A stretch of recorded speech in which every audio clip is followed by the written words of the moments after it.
Welcome to How to Dye Silk with Fiber Reactive Dyes. You'll learn how to dye various types of silk with Procyon dyes, such as the silk in this Hawaiian shirt and the silk that makes up this quilt.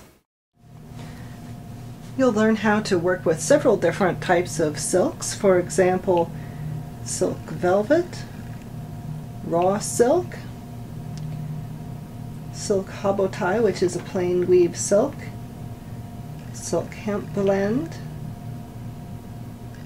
silk matalasa, which is the puffy kind of silk, is a silk dot gauze.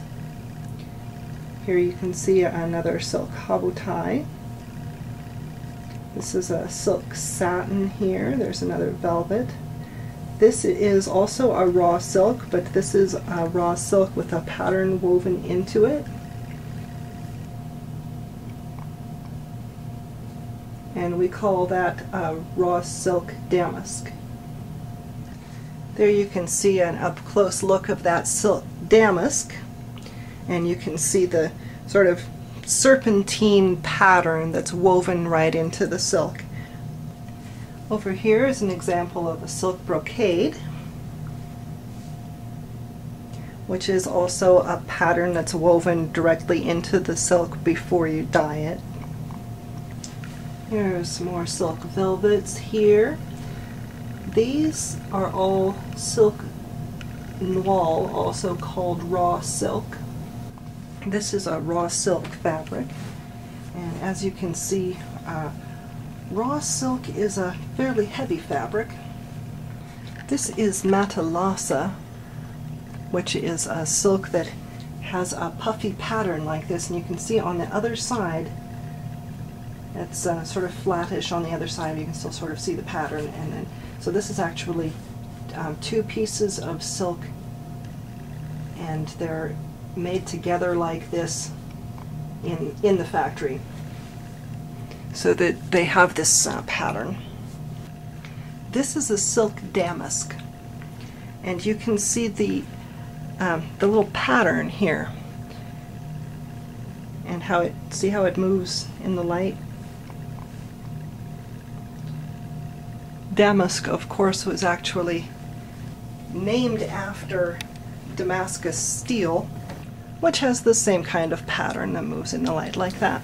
The gauze portion is see-through, and then there's the velvet portion.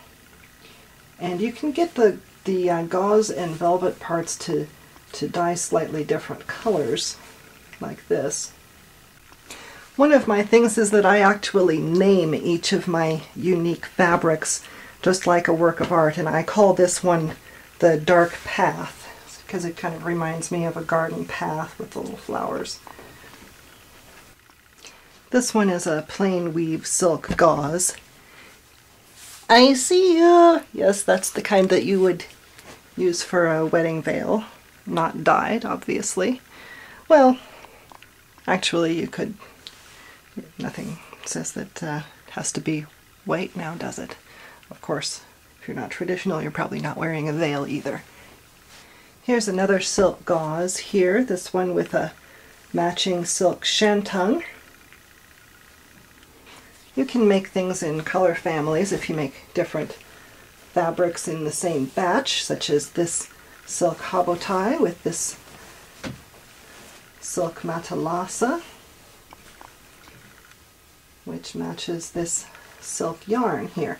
And you can see this is not a solid. It looks sort of vaguely monotone, but it's actually not precisely same colors all the way through. After all, who wants a solid? You can buy a solid in the store. This is all about special effects that you can't get anyplace else. Unless you buy them from me, of course, on Magical Realist Gallery, my eBay store. This is a silk wool blend, and that pattern you see there is the salt technique, which is another technique that you'll learn how to use. These little trailing marks are made by salt crystals on the fabric as it dries. This has to be stretched out and with the salt crystals placed on it like that. There's also a Crackle Technique that you can do like this, and you can use that with or without also having salt crystals. Here's a silk crepe that was done with the Crackle Technique. This is a very small piece. I have actually sold all of my yardage pieces of the Crackle Technique at the moment. It's very popular. It's one of my personal favorites also. Silk crepe is silk with this pebbly texture. And you can have silks in various weaves. Here's one in a very loose weave. This silk hemp blend looks a lot like Dupioni, with the same kind of slubby texture that runs one way through the fabric. But it's easy to tell the difference between Dupioni and the hemp blend, because the hemp blend is actually slightly transparent. The same weight of fabric will be thinner with the hemp blend, and also the hemp blend has a different hand, and it's slightly stiffer. You can see it kind of stands up when I do that, whereas Dupioni will drape a lot like thin habo tie like that does. When you dye a brocade, you can usually get the background silk and the design to come out different colors. You can also do a classic hand dye effect on a brocade. Here's a very heavy silk in a herringbone weave. And here's an undyed fabric. This is a silk metallic in a dot pattern. This is what your fabrics look like before we get a hold of them. Let's dye some fabric. We're going to be doing some fabric dyeing. You'll need some protective clothing to do this. You need rubber gloves. And it helps if you also have rubber shoes that you can wash off with the hose.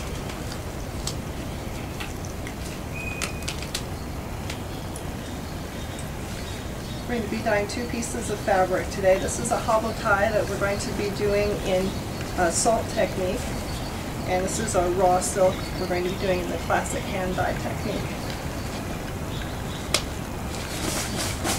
First thing we're going to do is shake it all out.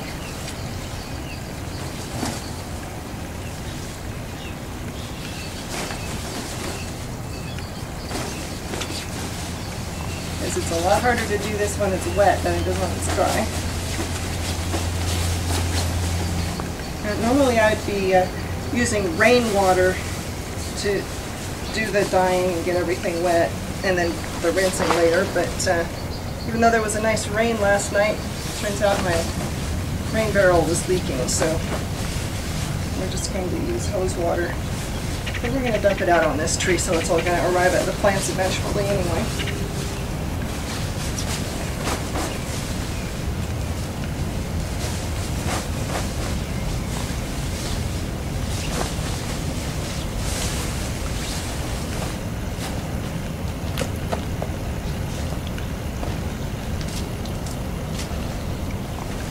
This is just a wooden dowel rod from the hardware store, and I'm just using a plastic trash can for this. Okay, here's the raw silk.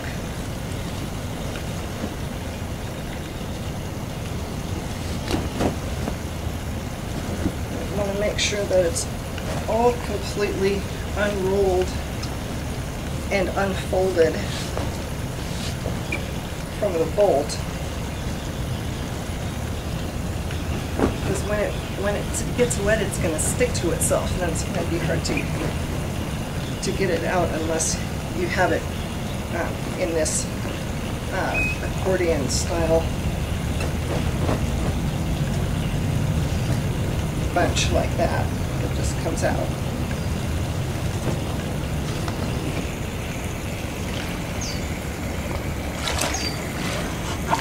I want to get this thoroughly wet,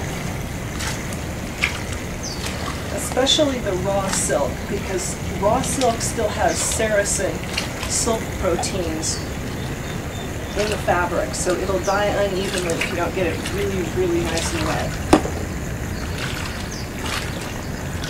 Okay, so we've got the raw silk here and we've got it on our table. Now I've got painter's plastic over the table. Because unlike paints, dyes will reactivate when they get wet again.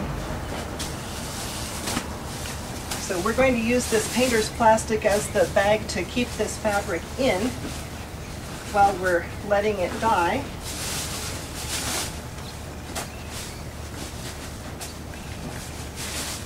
And we're just going to sort of lay this out in a way that we can get most of the fabric under our hands here. Now obviously this is an entire bolt, which is about 12 yards. So obviously we're not going to lay the whole thing flat out on this tiny little table. So what we're going to do instead is kind of just do this, and then we'll be sort of moving the fabric around as we're dyeing it. The next thing we're going to do is mix dye.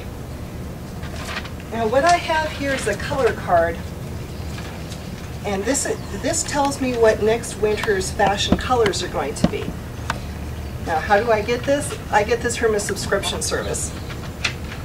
And you can too. It just comes out of the Fire Mountain Gems catalog. Once a year they produce one of these and you just pull it out. And I'm going to be trying to color match next season's fashion colors. Now I'm going to mix some dyes, and I'm going to just put some water in here, and we're going to move right over here to where I keep my dyes. Keep my dyes out here in this metal filing cabinet right in here. The reason I dye outdoors is because these powders will get all over everything. If you dye inside, you can dye inside, but if you're going to mix dye inside, you're going to want a room with really good ventilation, and I don't just mean an open window. And you're going to want to wear a mask if you do this indoors. Well, I'm just going to get some water into each of these little containers here.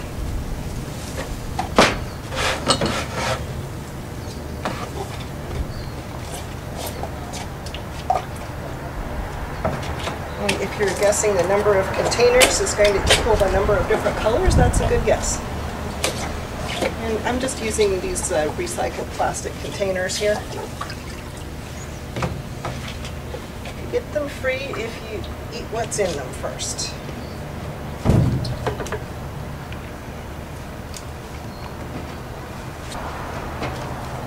Okay, now we have our dyes in here, and we're just going to pull out some of these dyes, and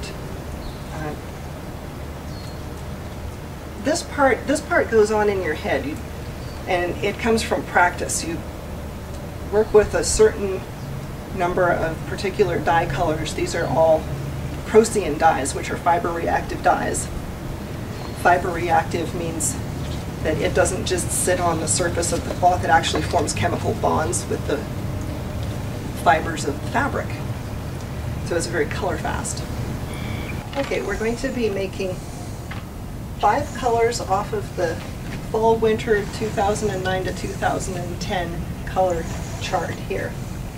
And we're going to be making lemon meringue, and we're going to use lemon yellow and clear yellow.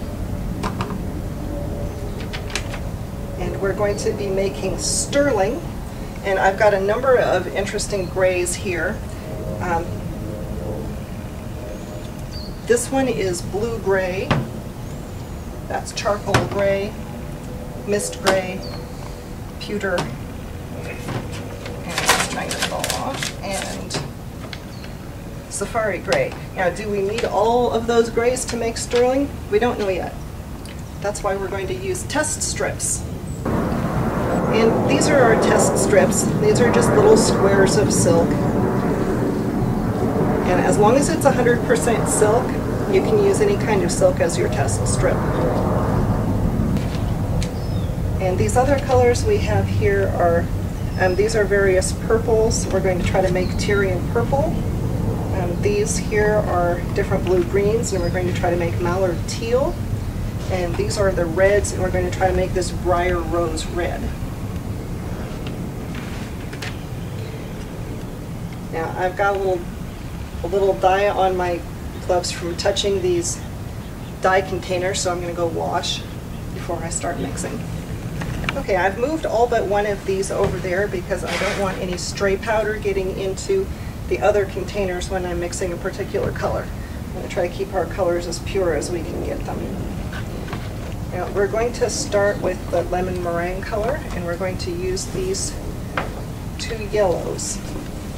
And we're going to start with the lemon yellow, and we'll see if we're going to be able to use that pure or if we're going to need to add some of this other yellow.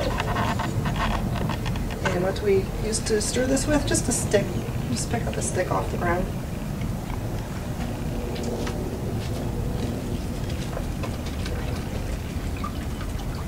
Nothing particularly special.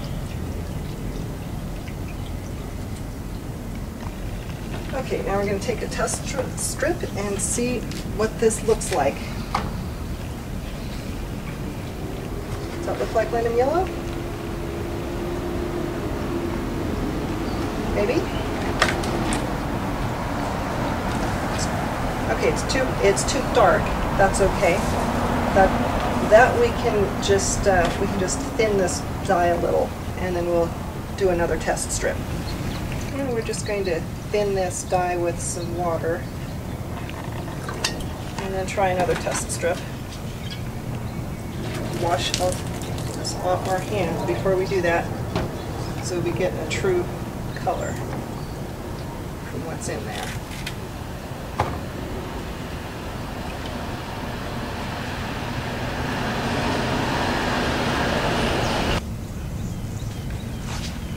Looks perfect. Okay, now what we're going to do is decant this to make sure that none of the powder that hasn't quite ungranulated makes any spots on the fabric. So we're going to decant this. Okay, and this is how we're going to decant it. We're going to run this through a filter cloth, this is just a little square of cotton muslin. We're going to filter this through here so that we get a nice, even, clean dye that doesn't have any powder that hasn't quite liquefied in it.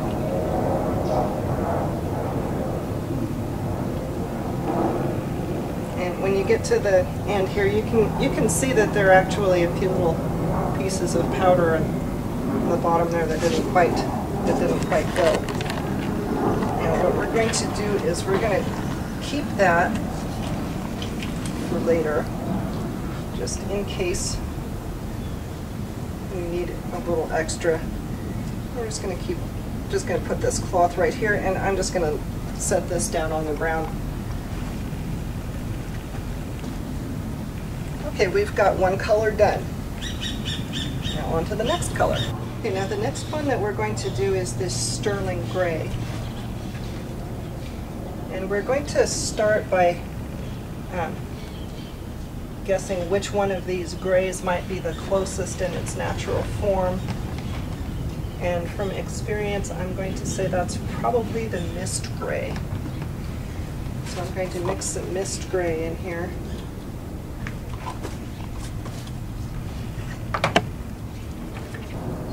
I'm going to pull out little bit of the blue gray.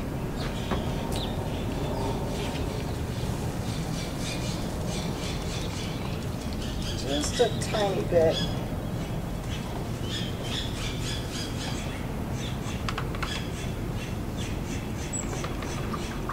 The colors of fashion change every season, but the colors of the dyes stay the same. So to color match different fashion colors, you'll have to learn how to mix new colors every season. Okay, I'm going to put just a little touch of the pewter gray in here. And a little touch of, oops, a little touch of the charcoal.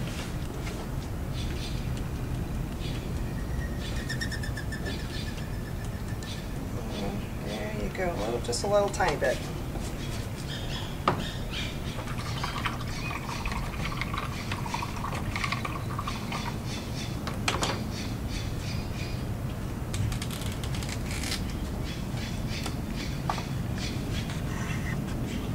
The reason I keep my test strips stapled together like that is so that they don't blow away. We're lucky that it's not very windy this morning.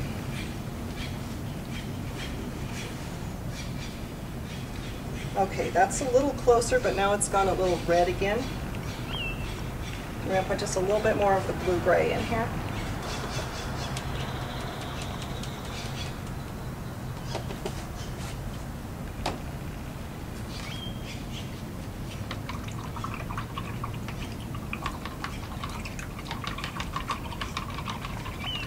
And if it's starting to look like color matching is mostly trial and error, yep, that would be about it. But once you've color matched a particular color, it'll be fairly easy to reproduce it again.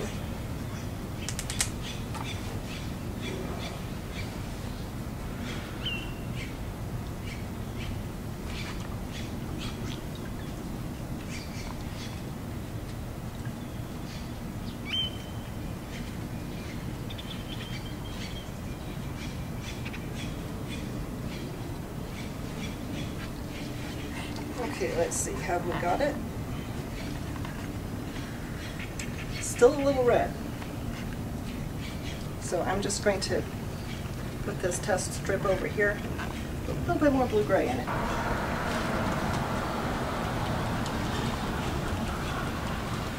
Just a little bit more.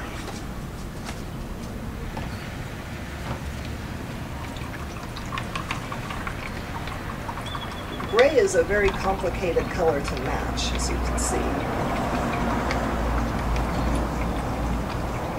A lot of people think gray isn't a color at all, but it's actually, like brown, gray is a mix of a lot of different colors. Let's see what we've got now.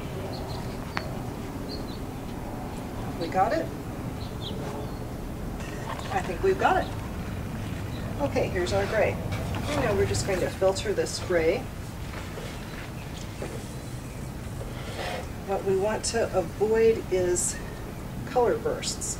Now, if we were doing a different type of a technique besides the classic hand dye technique, for example, if we were doing salt technique, then color bursts wouldn't be that much of a problem because the technique itself would generate some little bursts anyway. And in salt technique, the color bursts can end up looking desirable like part of the pattern. What are color bursts? They're little spots of undissolved dye. And I don't know if you can see this well enough on here, but if you can look closely at the filter fabric, there are some little tiny red spots in here because of undissolved dyes. Yes, there's red in some gray, and we want to avoid that happening on our fabric. Okay, on to another color. New mixing stick. And we're going to be doing this Tyrian purple, which I think looks a lot like Imperial purple. which is actually it's the natural color of cochineal. It's a very old color, imperial, referring to Imperial Rome, actually. The color that Caesar wore. But this isn't made from cochineal. These are not natural dyes. The reason that I don't use natural dyes is because fiber-reactive dyes give clearer, richer colors, and they're a lot more wash-fast and light-fast.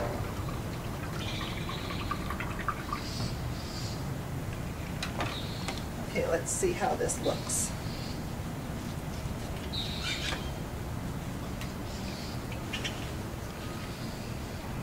Okay, let's compare that to our Tyrian purple. That's almost it. The Tyrian purple is a little bluer. Cochineal was actually a beetle, so cochineal dyes were made from the wings of a beetle, but these are made from chemicals. No beetles in here. Okay, now the other two purples that I have here to balance with are eggplant, which is very dark, and lilac, which is very pale. Lilac is pink. We don't want to use that one because we're trying to get more blue. So I'm going to use the eggplant just a little bit because we're almost there.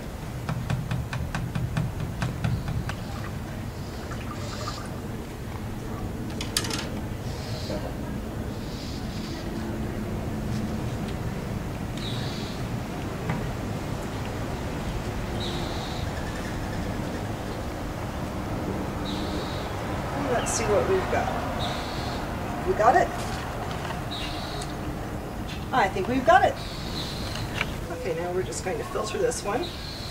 And eggplant is another color that needs to be filtered really well because it has both red spots and blue spots in it. We don't want any color bursts in here.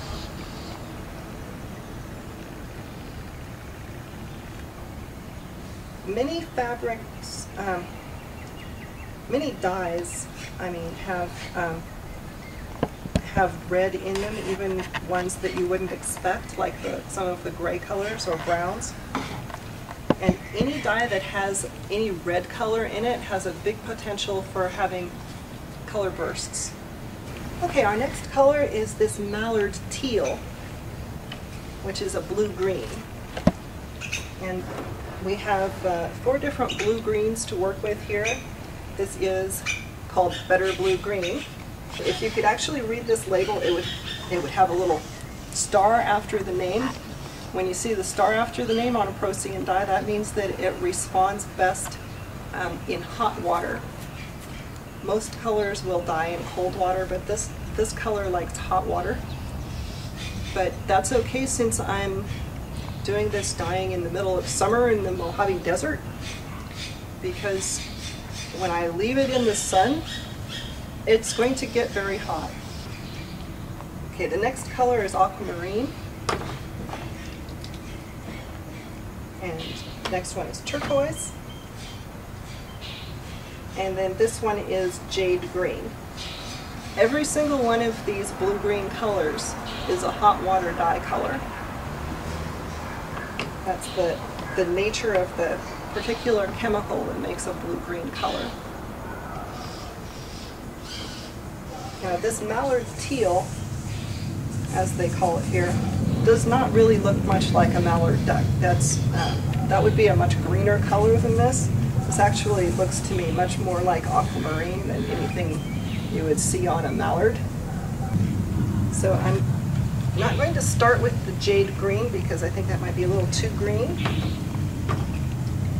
But I'm not going to start with turquoise either. Turquoise is going to be one of my balanced colors. It's a very pure blue.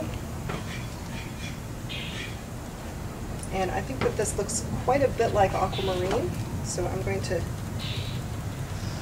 try some of this aquamarine here. Now, this aquamarine is a very dark dye, so it doesn't take very much. So let's see what we've got.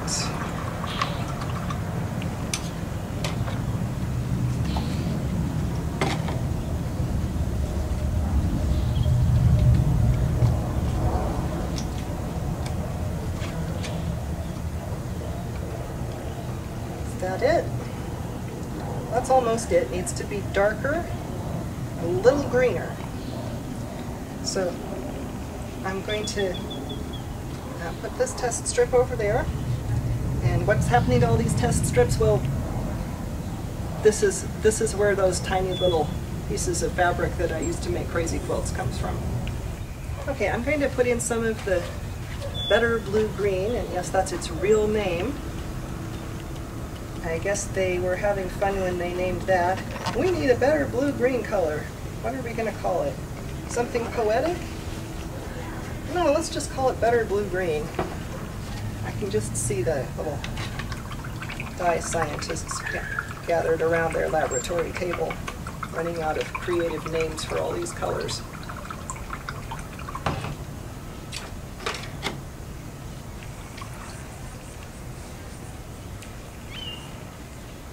Let's see. Okay, now we've got a little too green, and we're going to add some turquoise.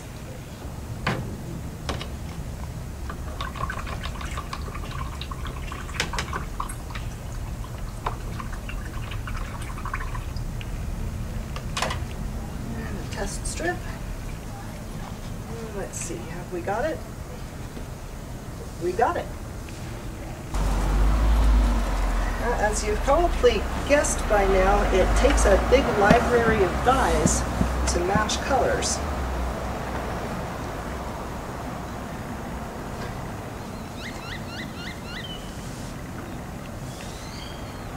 And these dyes can be expensive. So having a big color matching library like I do, this is pretty much something you're only going to want to invest in if you're going to dye a lot of fabric.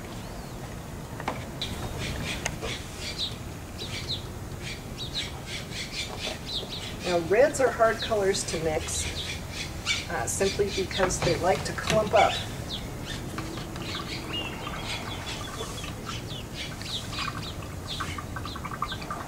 So it takes a little bit more mixing to get these reds to completely dissolve than it does some of the other colors. And you can see as I'm doing this, I'm spattering red all over everywhere. That's why we don't mix colors right where our fabric is, or where other colors that we want to use are.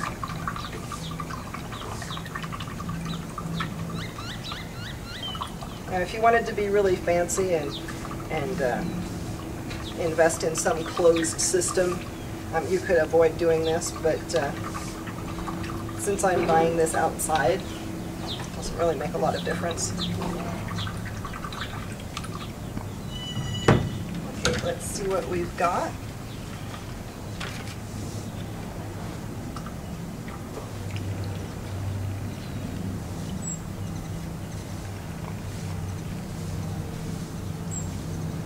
We've got Briar Rose.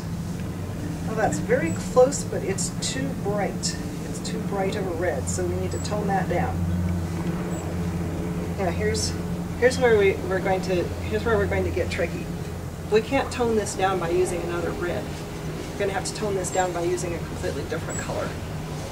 Okay, now what we want to tone this down a little bit with is we want a color that's not pure. We want to mute it a little.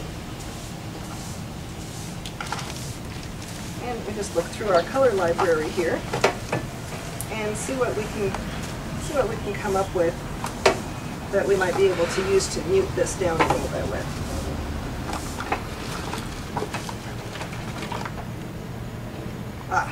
This one might be a perfect thing to use.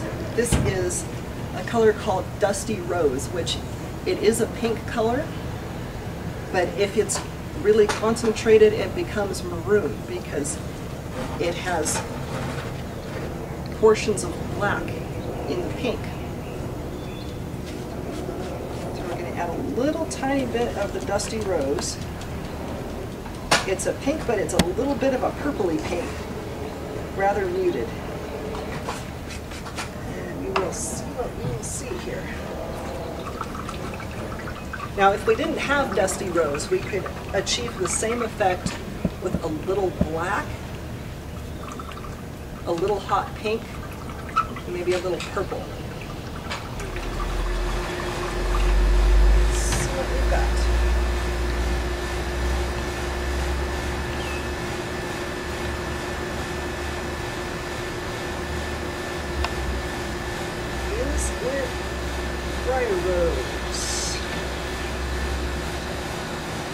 Perfect. We've got it. Okay, so now we're just going to filter this last color and then we'll be ready to start dyeing.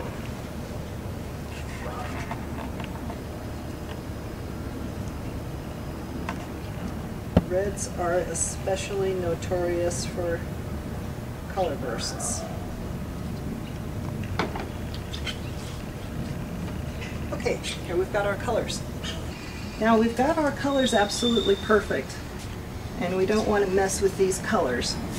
So we're not actually going to do all the diluting and pouring with these actual pieces. We're actually going to move these aside.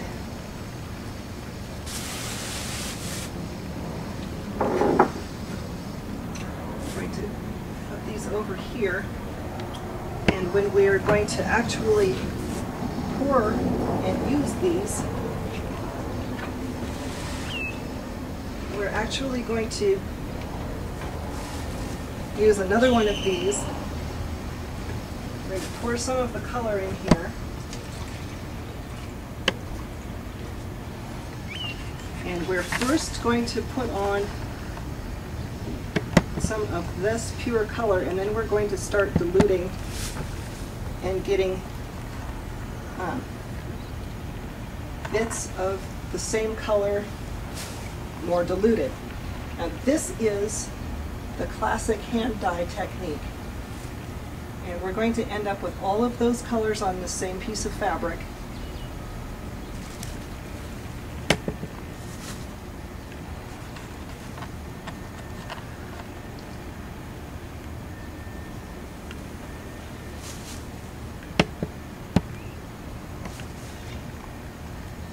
Want to try to get a nice even mix here. This color all over.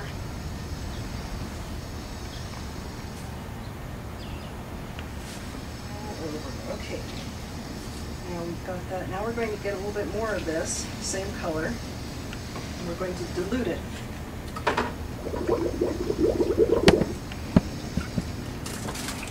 Half again with water.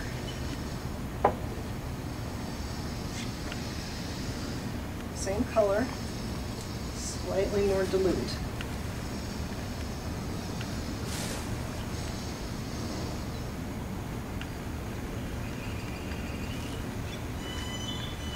We're going to do this with all of these colors. Don't worry if it looks like we've got too much of this color, because we're going to move this fabric around a bit as we're going. We're going to expose fresh areas.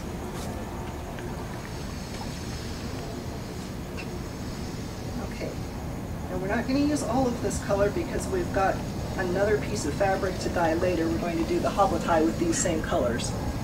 So when we're done with this, we're going to set that aside for use on the hobble tie. Now we've got just a little bit of this, about quarter of this,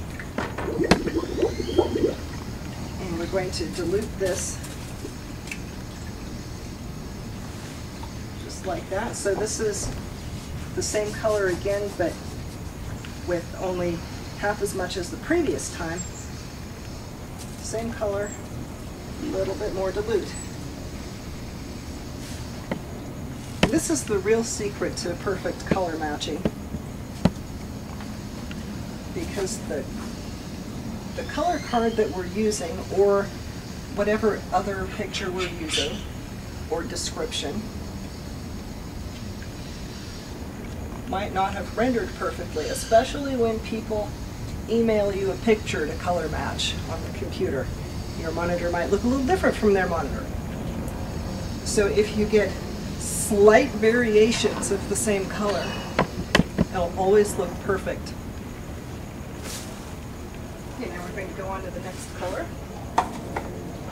And just wash off the gloves in between there. Okay, and our next color is going to be this sterling. And we're going to use this same one for that. We're just going to wash that out thoroughly, and it gets nice and clean. Unlike paints, dyes will wash completely out of plastic if you get them while they're still wet. so we can just use the same one. Okay, we're going to put about half of this in here. This is the pure undiluted sterling.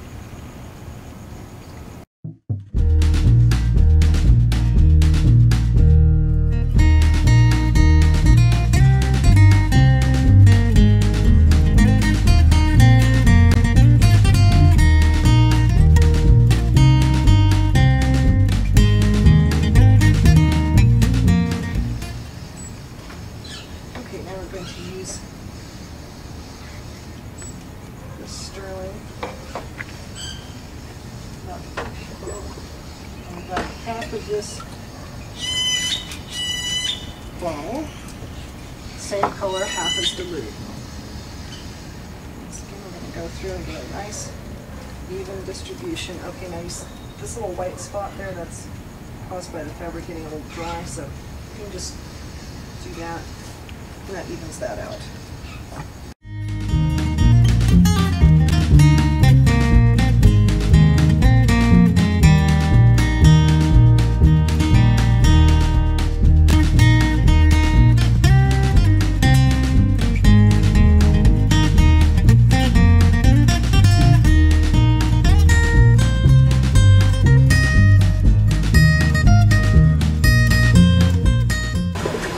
Wash this out.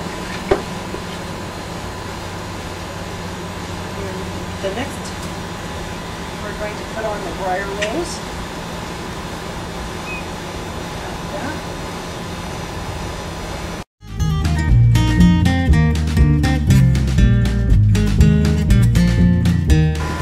Now there's a white spot there.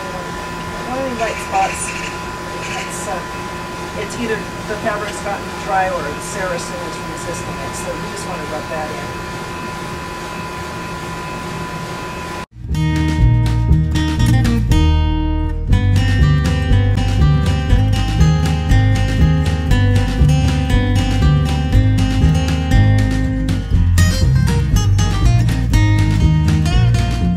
Okay, now we're going to do the same thing, the same color. Half again is dilute.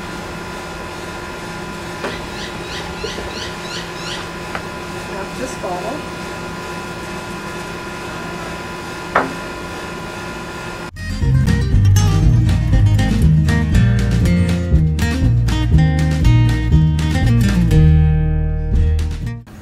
And as you can see, it's combining with the yellow there to give us a completely new color. That is more than okay. That is one of the beauties of hand-dyed fabrics, is how the colors all run together. You don't want that little white spot there. Rub out any white spots we see.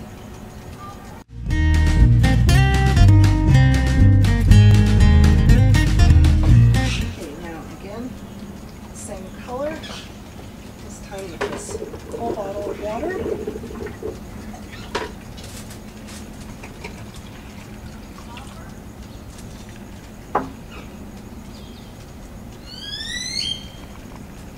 That's not looking as different from the other pink as I would like, so I'm going to add just a little bit more water. There's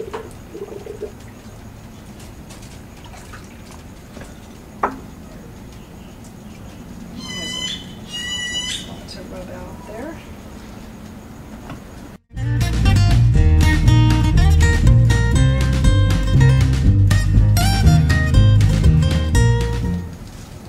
Okay, we're done with that color. We're going to set the rest of this color aside for the hobble tie later.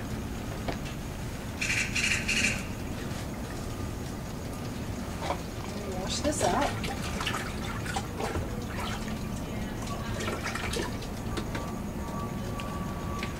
We're going to move on to the Mallard Teal. There's the pure color.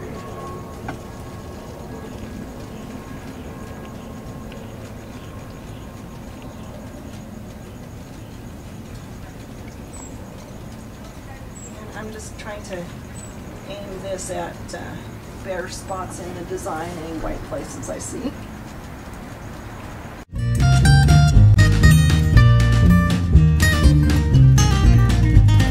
Now if you don't like the idea of all of that dye dripping off there and just being wasted.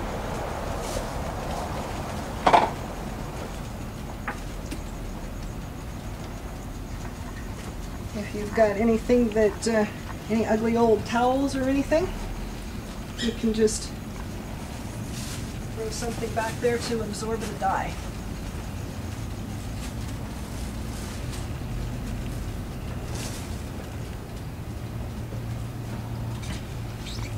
Okay, now with our Mallard Teal, we're going to do the half.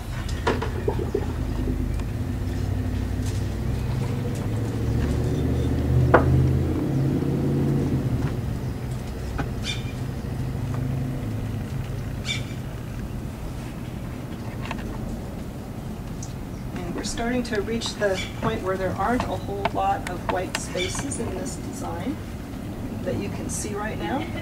That is okay, because when we do our final color, we're going to move the fabric around and expose some more white places. That's one of the ways we get these interesting designs like this.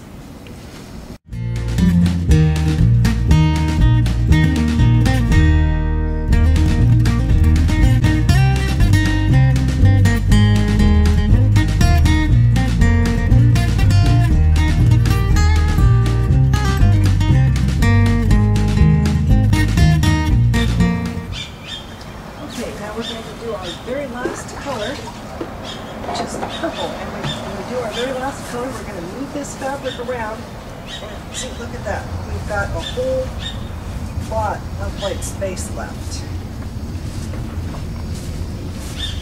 So we're just going to move these fabrics around and expose some of the white spaces.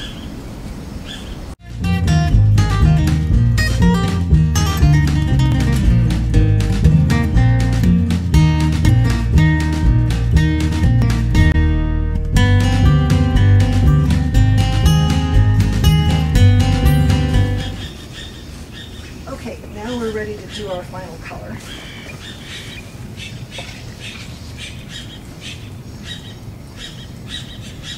There's the purple at full strength.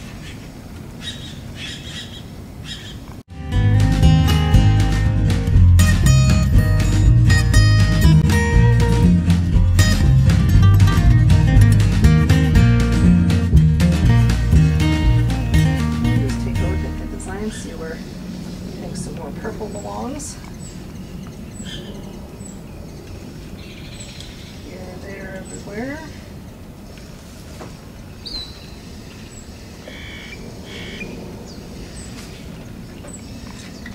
Okay, now we're going to do the half dilution.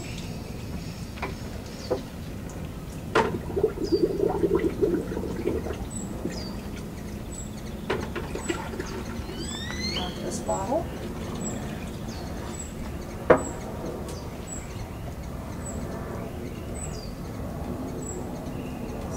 Color looks quite a bit different, more dilute like this. And as you can see where the purple and the yellow are mixing, it's actually giving us another color from this color chart, which is this color that they call tamarind, which is a rich gold color. And you can see that's happening over here too. It's happening in quite a number of places. And we're also getting, in between the yellow and the briar rose, we're also getting some of this marzipan and some of the rosehip color. And this is not just happenstance. These colors all work together. So you're going to see colors from other parts of the same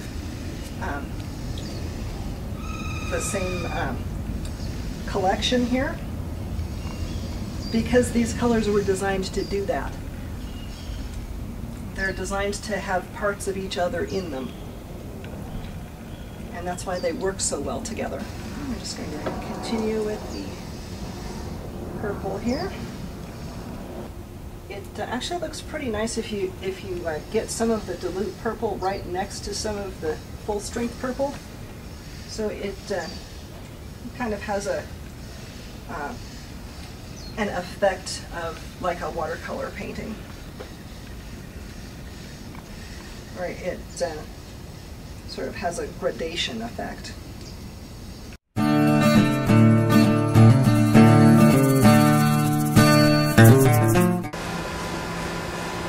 we're going to do the dilute purple, so let's put this aside.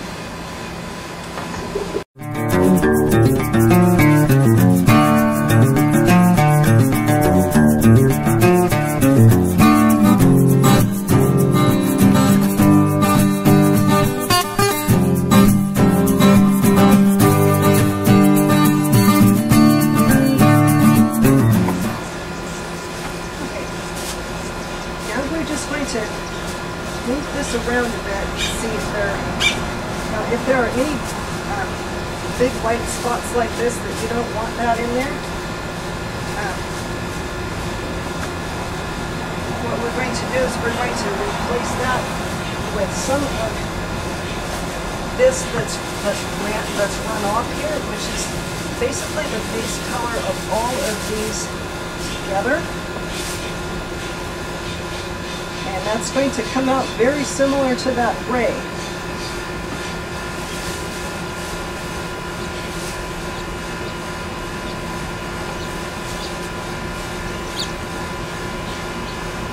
This thing has been absorbing all our colors here. And we just reuse some of those just like that.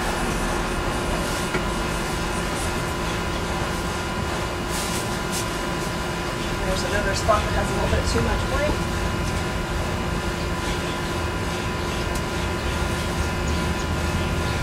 Let's squeeze out some of what we've absorbed here.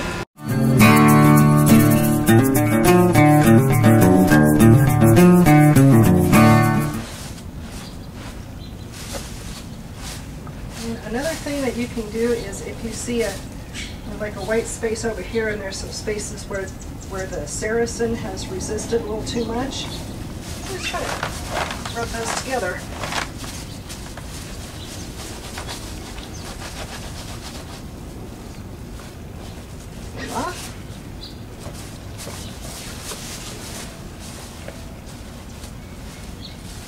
Of course, if you want white in your design, you can just leave these areas.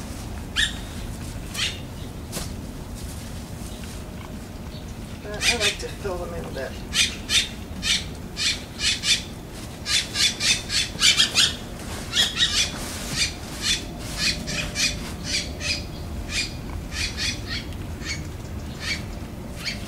And if there's some areas where you just have some leftover dye hanging around, just absorb them.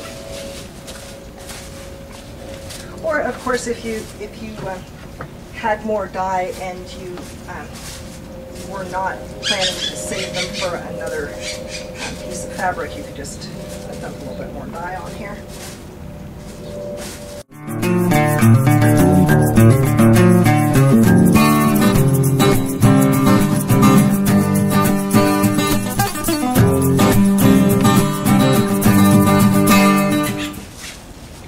We're essentially done with this one. And if we weren't doing another one right after that, what we'd do at this point is just wrap this up, fold it over. And we're going to do that eventually, but we're going to do that second after we do the other piece of fabric.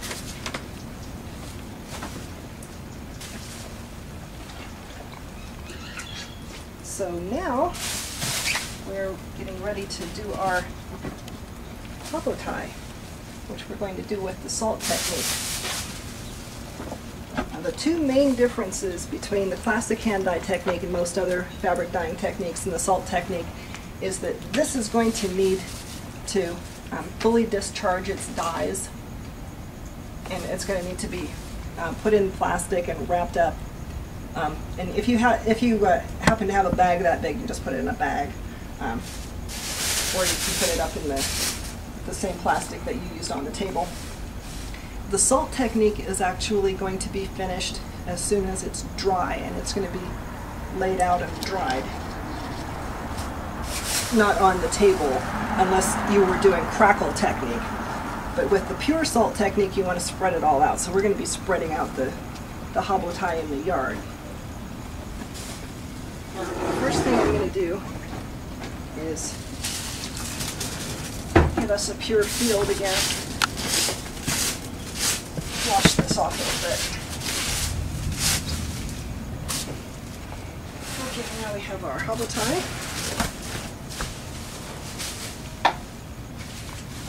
And we're just going to spread this out here the same way we did this one.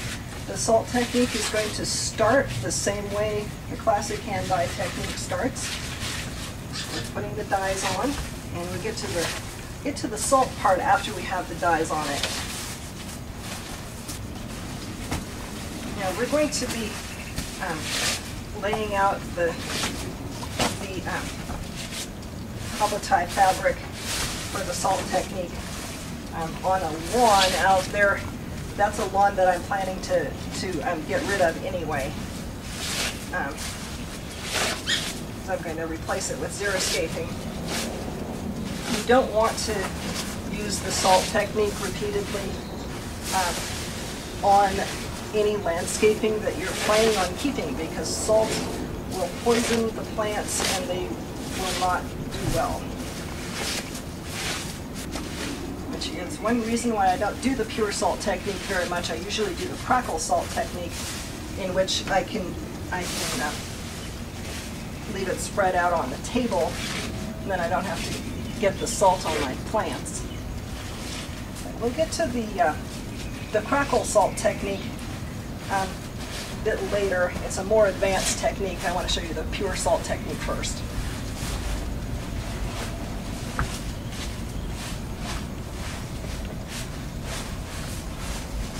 Okay, we've got this all spread out here.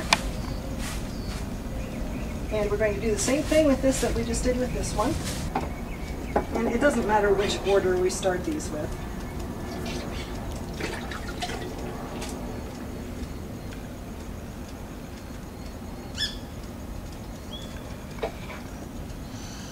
Now, HowToBasic is a much thinner fabric than the raw silk, and it doesn't have the sericin still in it, so it's not going to resist the way the raw silk does. It's going to take us a lot less dye to dye this thinner fabric than it did the heavier, thicker fabric.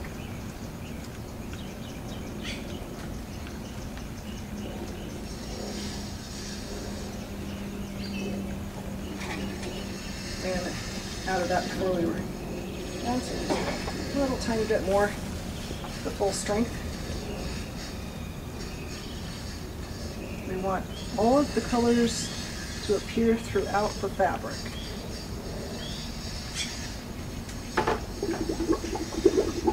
We're going to go ahead and dilute right in here. And that's half our bottle. We're going to set the other half of that aside for the full dilution. Just like the other one, we're going to do 3 dilutions. Now we're going to do full bottle and do full dilution.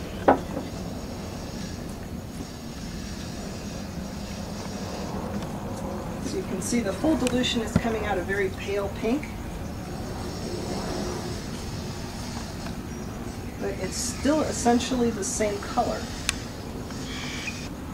Okay, now we're going to move on to the sterling. We don't have a whole lot of.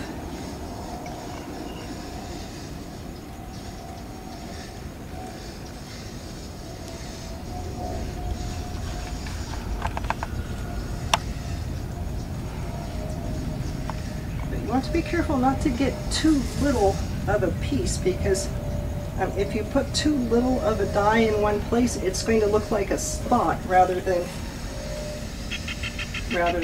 part of the classic hand dye technique.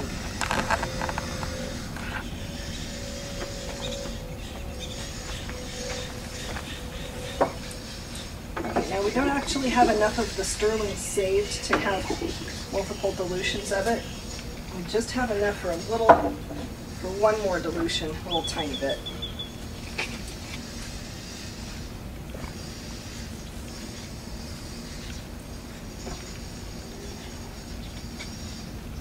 Okay, that's it for the sterling. And now we're going to go on to the yellow, and we have quite a bit of the yellow saved. So we're going to do our regular thing with this yellow. Set aside half. Start with full strength.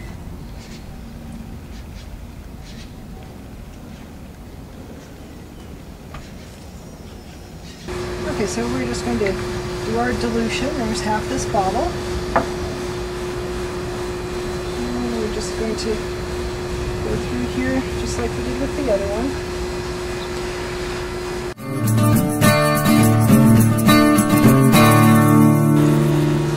And then we're going to do our full dilution.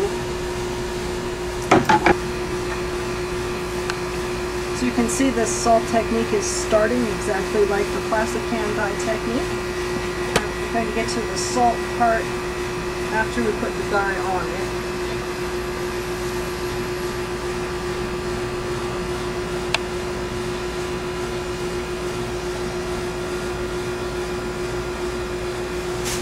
Okay, that's it for the yellow. And now we're going to move on to the blue-green, the Mallard Teal.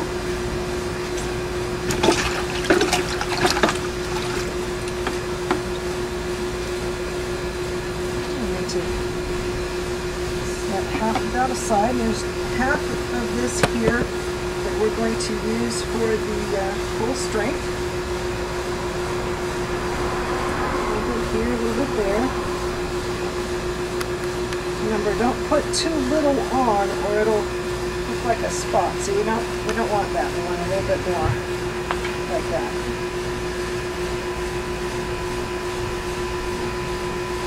Don't want it to look like a flaw. Want it to look like what it is, which is deliberate placement of dye.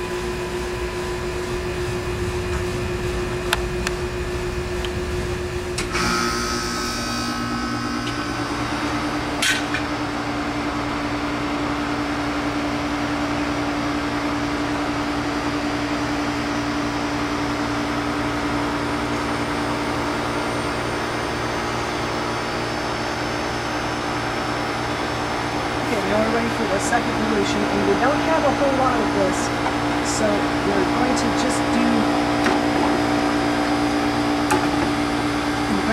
do the half dilution with the half bottle. Try to get all of this out here.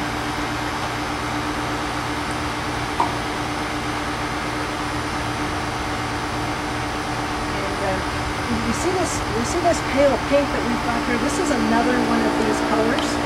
This is actually coming out to be the Symphony Pink. And you'll see this happen a lot when you're working with color collections from designers like this, because these are color collections they're all designed to use together.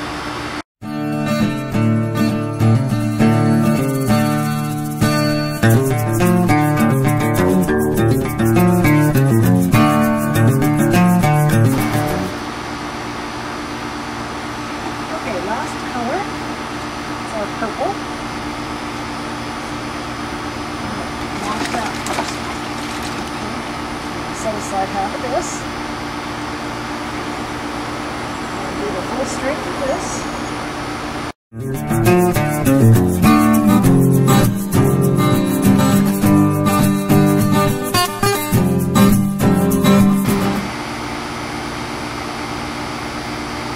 Kind of running out of that towards the end, so we're just going to borrow a little bit of this.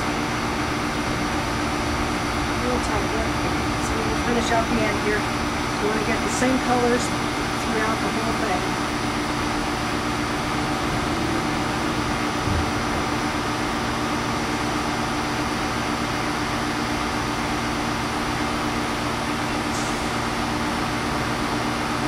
Okay, now we're ready for our final dilution.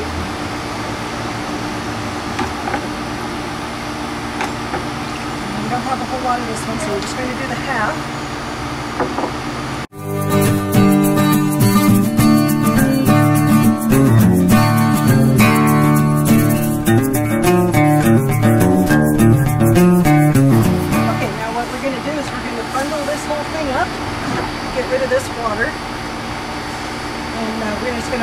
this whole thing up, put it in here, and bring it over to where we're going to lay it out.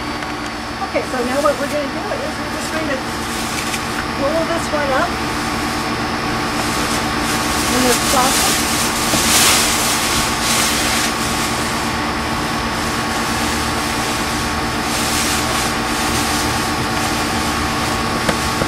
I'm just going to deposit this right under here. And that is going to finish drying in the heat out here, and we're just going to leave that there for a few days until the dye finishes discharging, and then we're going to rinse it. Okay, for the next step you're going to need some weights to keep the fabric from blowing away. That's why I've got these water bottles here. These are going to be put on the corner of your fabric, and you're also going to need some salt, not table salt, big coarse salt. And we're going to lay out this fabric on the ground and then apply the salt.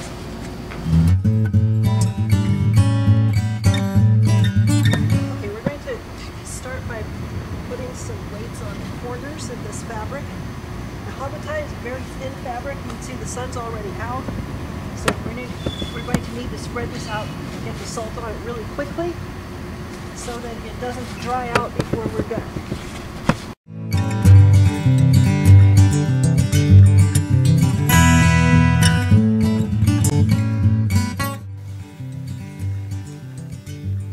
Apply the salt.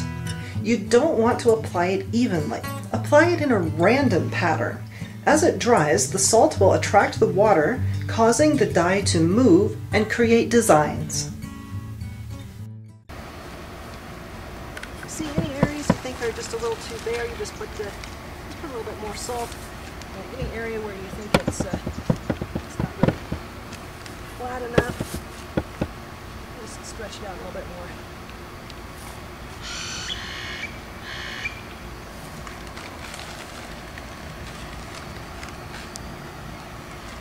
Okay, now we just leave that to dry, and when that's dry we're going to come back and rinse it. Okay, this is dry now, so we're going to start by saving the salt for future projects.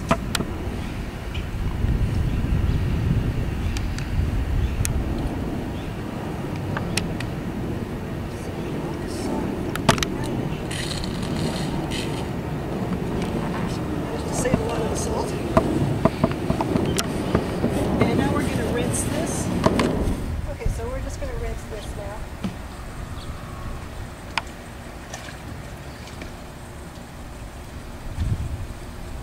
And we're going to rinse this until the rinse water runs clear.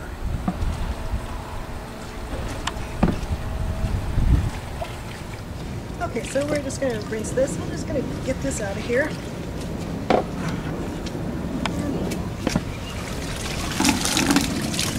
Find the end. And we're just going to get the water out of here.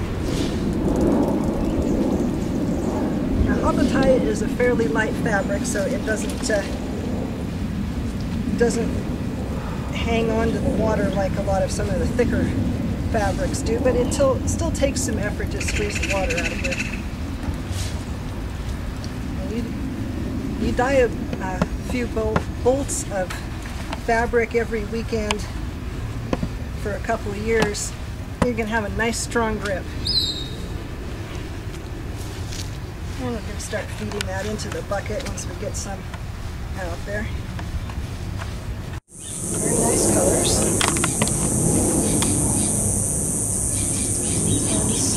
HowToBasic is kind of a light and floaty fabric, so this would make a nice pattern for a skirt, the way you've got these colors going here. And what you'd want to do is you'd want to line this with something, or you could self-line it, sort of double it over, and just like that. When you're making your silk garment, if you want to be able to wash it, if it requires a lining, line silk with silk. For unlined garments, you can serge the edges or use French seams. You can use French seaming on a waistband, just like this. All silk is washable. The reason that commercial silks seem to dry clean them is because they're not made right. They don't pre-wash their fabrics because they're cutting corners. That causes them to shrink once they are washed. But you can make them right because you're starting from fabric. So you can pre-wash your fabrics before you make anything with them. Just put them in the delicate cycle. And in the dryer, use the delicate cycle. Here are some examples of hand-dyed fabrics.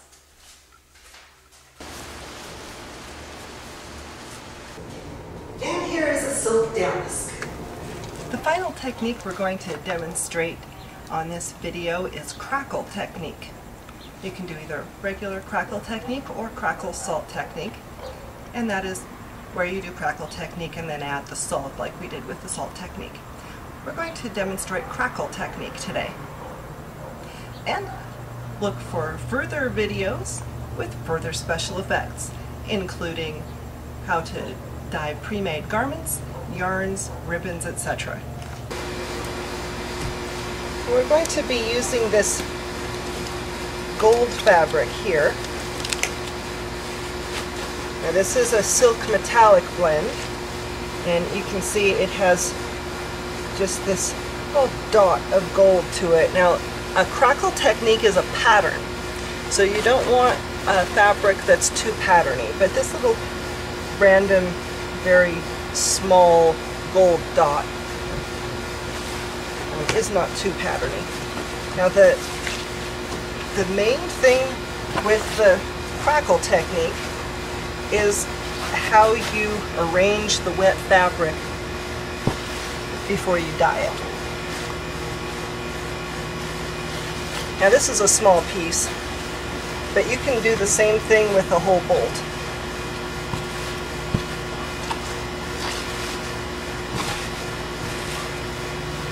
See what I'm doing here?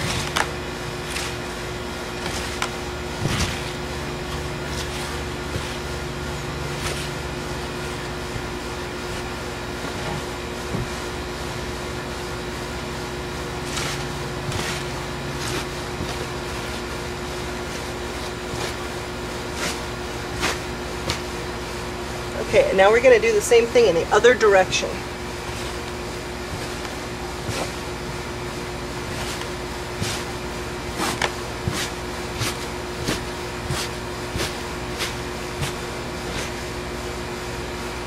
And now we're going to apply the dye.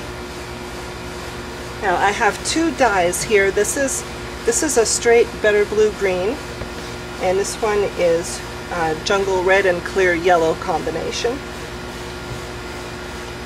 with about twice as much water, because we want there to be a contrast with the hue as well as with the actual color.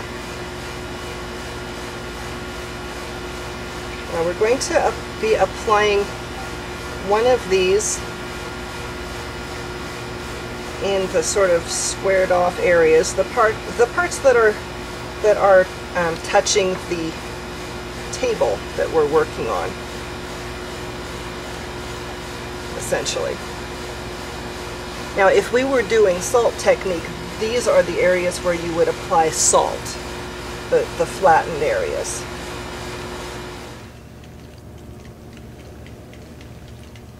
Okay, now we're going to apply the next color, and we're applying the next color in the raised areas.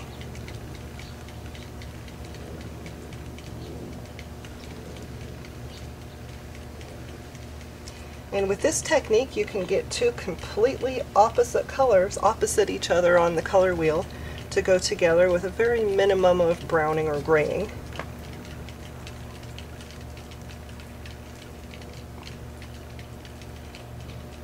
This is the same technique that I use when I do the red and green Yule fabric combinations, or the yellow and purple sunset combinations, or any other opposite combinations. Unless, of course, I want one of those gorgeous rich browns for which I am rightly and justly known. But that's not my goal today.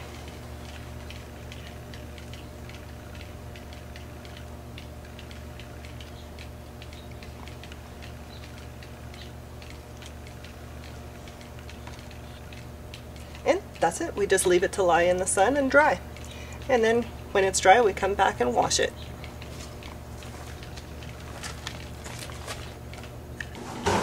Let's see how this turned out. The blue-green element turned out a little pale. One of the great things about dyeing fabrics is that if it doesn't turn out exactly the way you want, you can just over-dye it until it comes out the way you want it. You might want it pale, you might want it dark, you might want it a rainbow, bright colors.